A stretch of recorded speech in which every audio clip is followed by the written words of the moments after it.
আমাদের সর্বোচ্চ যোগ্যতা এবং দক্ষতা দিয়ে কিন্তু আমরা জাতীয় পর্যায়ে রাজনীতিটা করছি। মুরাদনগরের ইস্যুটা স্বচ্ছ তদন্ত হওয়া উচিত। পাশাপাশি বিএনপির যে গত 11 মাসে অন্তর্কোন্দলে 122 জনের মতো খুন হয়েছে এবং তাদের বিভিন্ন নেতাকর্মীর বিরুদ্ধে 22টা ধর্ষণের অভিযোগ আছে, সেটারও একটা স্বচ্ছ তদন্ত হওয়া উচিত, যদিও তারা মিডিয়া ট্রায়ালের মধ্যে দিয়ে যাচ্ছে না, যেহেতু মিডিয়া এক সাইডে হেলে আছে।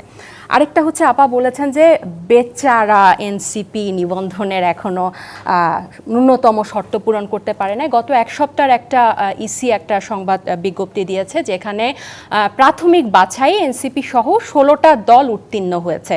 সো এমন না যে নিবন্ধনের টাইম পার হয়ে গেছে, আমরা নিবন্ধনটা পাইনি, আমাদের প্রক্রিয়াটা কিন্তু চলছে। ইসির অফিস থেকে কিন্তু আমাদের বিভিন্ন উপজেলা অফিসে ভিজিট চলছে। আরেকটা কথা যে দেখেন, একটা দল এখনো বেচারা, এবং এই শব্দগুলো একটা সময় আমাদেরকেই হাসিনা তুচ্ছ-তাচ্ছিল্য করে ব্যবহার করতো, এখন হাসিনা নিজেই কিন্তু বেচারা হয়ে গেছে। সো এই বেচারা নিবন্ধন না পাওয়া দল এবং ব্রুট মেজরিটি পাওয়া দল কিন্তু গণ অভ্যুত্থানের সমান ভাগিদার। কখন এনসিপি হারিয়ে যাবে, কখন এনসিপি রাজনীতি থেকে চলে যাবে, সেটা পরের ব্যাপার, but right now NCP is a deal. এখন কিন্তু আমরা সমানভাবে আমাদের সর্বোচ্চ যোগ্যতা এবং দক্ষতা দিয়ে কিন্তু আমরা জাতীয় পর্যায়ে রাজনীতিটা করছি। এখনের বাস্তবতায় কিন্তু এনসিপি একদম পরিষ্কারভাবে বাস্তব।